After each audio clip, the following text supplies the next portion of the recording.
इस समय ना जेल ना वेल, जो हो रहा है सबके सामने है। बाबा को हम लोग खदेड़ने का काम किया। हर घर में एक भाजपा बैठा है। राष्ट्रीय अध्यक्ष जी अखिलेश भैया जी को प्रधानमंत्री बनाने का काम करता है। उस लोगों को जब टाइम मिला, मनवाद लिख दिया। बाबा साहब को जब टाइम मिला, उन्होंने एक ऐसा संविधान रच दिया। चुनाव समाजवादी पार्टी कानपुर देहात के नेता कार्यकर्ता इतने कमजोर नहीं है, कोई हम लोगों से गुंडैती करके जबरदस्ती करके चुनाव अपने पाले में कर ले, ऐसा हम लोग नहीं होना।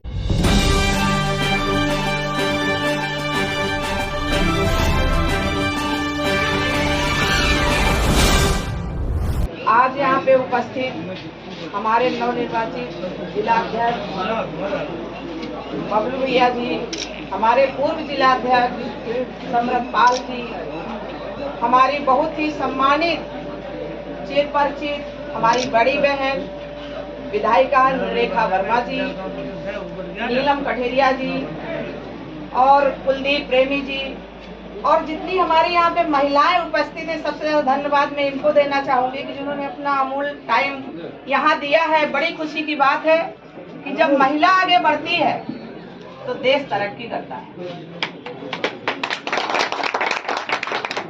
और यहाँ पे जितने भी कंचौसी चेयरमैन के लोग यहाँ पे उपस्थित हैं, मैं सभी का धन्यवाद देती हूँ, नमस्कार करती हूँ, प्रणाम करती हूँ। जो जिस लायक है मैं उसको उस तरह का साधुवाद देती हूँ।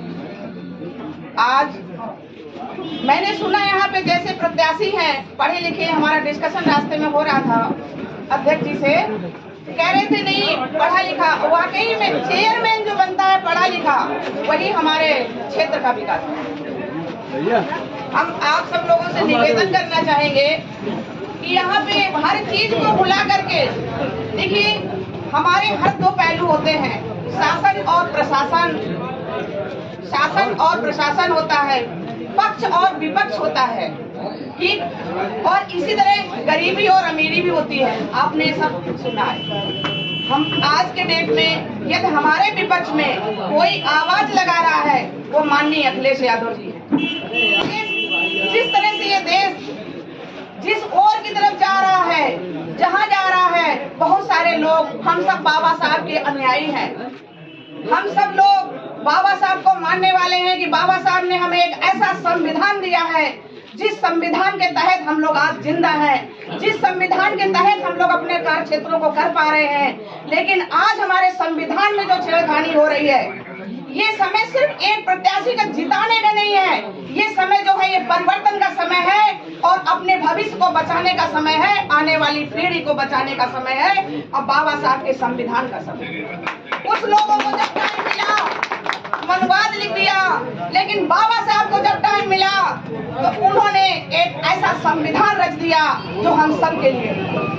वो आज कसम है बाबा साहब के अनुयायियों को, कसम है संविधान को मानने वालों को, यदि आज तुम साइकिल में मोहर नहीं लगाओगे, आज हम विपक्ष की तरफ नहीं जाओगे, तो आपका कोई माई बाप नहीं है, कोई ऐसा व्यक्ति नहीं है जो उस तानाशाही सरकार को रोक सके जो तानाशाही सरकार चल रही है इस समय। मैं खुले मंच से कहती हूँ कि ऐसी सरकार यदि रिपीट होती गई तो एक दिन ना आप अपनी जमीन देख पाओगे, ना एक दिन अपने बच्चों की पीढ़ी को ठीक कर पाओगे, सब कुछ आपके हाथ से निकल जाएगा।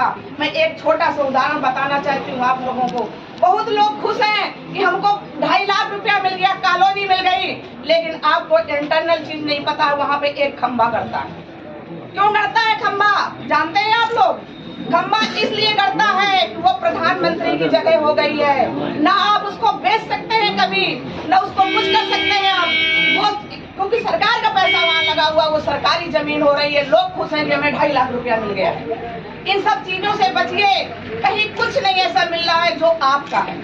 वो जितना घूम फिर के मिल रहा है वो सब हमारा है, हमारा और आपका है, किसी मोदी का नहीं है, किसी योगी का नहीं है। मैं खुले कहती हूँ कि यदि आज नहीं सुधरोगे तो हमारा देश बर्बाद हो जाएगा। यदि ये मत देखो कि हमारे कौन, बस इतना देखो कि हमारे विपक्ष में कौन मजबूत है और कौन हमारी लड़ाई लड़ रहा है, ये देखने की जरूरत है। तो आज यदि आपकी लड़ाई कोई लड़ रहा है तो अखिलेश यादव जी लड़ाई लड़ रहे हैं और कोई आपकी लड़ाई नहीं लड़ रहा है। तो उनके हम चाहेंगे कि यदि अखिलेश यादव जी की तरफ आपको देखना है कि हमारे हक और अधिकारों की रक्षा हो तो हमारे इस प्रत्याशी को आप अपने मतों से जिता देना। इसी से मैं अपनी वाणी को विराम देती हूँ। बहुत बहुत धन्यवाद। जो हमारी प्रत्याशी हैं संजू राजपूत जी, जो कि वाइफ ऑफ ब्रज किशोर हैं, ये भी बहुत ही जुझारू और कनिष्ठ प्रत्याशी हैं, इसलिए कि इनको बहुत ही ज्यादा धमकियां मिली हैं। लेकिन ये बेटा हमारा इतना हिम्मत रखने वाला है, होशियार है, जो कि हम लोगों की लड़ाई आगे खड़े होके लड़ रहा है।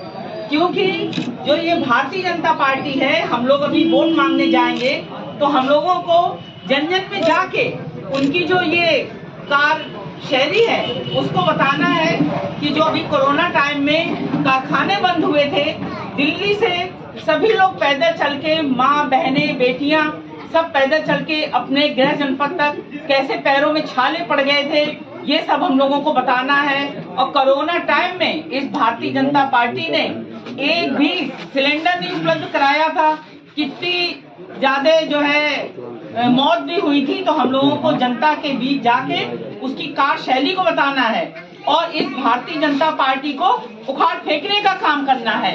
क्योंकि अब समय आ गया है, ये चुनाव 2024 की दिशा और दशा को निर्धारित करेगा। इसलिए हम लोगों को जन जन में जाके भारतीय जनता पार्टी को उखाड़ फेंकने का काम करना है। और साथ में जो इस पार्टी के सामने लड़ाई लड़ रहा है वो हमारे बहुत ही सम्मानीय राष्ट्रीय अध्यक्ष जी अखिलेश भैया जी हैं, जो कि इस पार्टी से सामने आके यही विरोध कर रहे हैं। और जो कि हमारे नेता विरोधी दल हैं, आप लोगों ने टीवी पे देखा होगा, विधानसभा में देखा कि किस तरह हम लोगों की लड़ाई ये योगी के सामने खड़े होकर लड़ते हैं। इसलिए हम लोगों को भारतीय जनता पार्टी को हटा के समाजवादी पार्टी की सरकार बनानी है और जन जन में जाके सबसे कहना है कि इस बार साइकिल का बटन दबा के भारी बहुमत से विजयी बनाए और जो सामने प्रत्याशी हो इतना मोहर साइकिल में लगाए कि सामने वाले की जमानत जब्त हो जाए। क्योंकि ये समय ऐसा आ गया है और अभी उत्तर प्रदेश को हमारे जब मुख्यमंत्री अखिलेश यादव जी थे, उत्तर प्रदेश को उन्हीं ने उत्तर प्रदेश का बनाने का काम किया। इतनी विकास की उन्होंने गंगा बहाई, हर जगह उन्होंने विकास कार्य किया। वर्तमान सरकार बिल्कुल भी विकास नहीं कर रही है। हम सब लोग जानते हैं इनकी कार्यशैली को, भाई से भाई को लड़ाने का काम कर रही है, धर्म से धर्म को लड़ाने का काम कर रही है। इसलिए हम लोगों को ये सरकार को उखाड़ फेंकने का काम करना है। अब वो दिन दूर नहीं है जो भारतीय जनता पार्टी को हम लोग हिला के और इसको उखाड़ फेंकने का काम करेंगे। और हम लोग बताएंगे कि उत्तर प्रदेश में काबा काबा, इस बार हम लोग बता देंगे कि उत्तर प्रदेश में बाबा को हम लोग खदेड़ने का काम किया। और हम लोग ये जानते हैं कि हर घर में एक भाजपा बैठा है, वो ऐसे बैठा है टीवी आप जब भी खोलेंगे सिर्फ भाजपा की कार्यशैली, बस उसमें उसकी तारीफों के पुल बनाते हैं। सब ये झूठी सरकार है, इसलिए झूठ बोल के ही सरकार बनाई थी भारतीय जनता पार्टी ने। इसलिए हम लोगों को सबको मिलकर उखाड़ फेंकने का काम करना है और एक साथ हम लोगों को मिलकर इस बार अपने राष्ट्रीय अध्यक्ष जी अखिलेश भैया जी को प्रधानमंत्री बनाने का काम करता है। एक एक बूंद से सिंध बनता है तो एक एक वोट से हमारे राष्ट्रीय अध्यक्ष जी को हम लोग प्रधानमंत्री बना सकते हैं। इसलिए हम लोग यहाँ पर एकत्रित हुए हैं और हम अपनी संजू राजपूत जी के लिए साइकिल का वोट मांग रहे हैं। और सब लोग भारी से भारी बहुमत को आने वाली 11 मई को साइकिल का बटन दबा के साइकिल को विजयी बनाए। इसी के साथ यहाँ पर आए हुए सभी लोगों का बहुत बहुत धन्यवाद देती हुई और साथ में आभार प्रकट करती हूँ, आप लोगों ने मुझे यहाँ बुलाया, आने का अवसर दिया, सबसे रूबरू हुए। और अभी मैं 1-2 दिन का समय और दूंगी आके, जो कि प्रत्याशी के साथ जाके डोर टू डोर जाऊंगी। जिस तरह से दिल्ली जंतर मंतर पर महिला पहलवान जो हमारे देश की राष्ट्रीय पहलवान है एक एफआईआर के लिए संघर्ष कर रही हैं, इस पर आपको क्या कहना है? अब इसमें क्या, जो वर्तमान सरकार की कार्यशैली है वो हम सभी लोगों के सामने है, इसलिए हम लोगों को जब वो महिला का सम्मान नहीं कर सकते हैं, इसलिए हम लोगों को एकजुट होकर इस सरकार को उखाड़ फेंकने का काम करना है। जिस तरह से सुप्रीम कोर्ट ने एफआईआर का आदेश दिया और शायद एफआईआर हो भी गई है पॉस्को के तहत, आपको क्या लगता है कि कुछ कार्रवाई होगी ब्रजभूषण के खिलाफ? अगर कार्रवाई होती तो अभी तक होती, अब तो मैं तो नहीं सोचती हूँ कि कार्रवाई होगी। जो भी आप देख रहे हैं इस समय ना जेल ना बेल, सीधे जो हो रहा है सबके सामने है।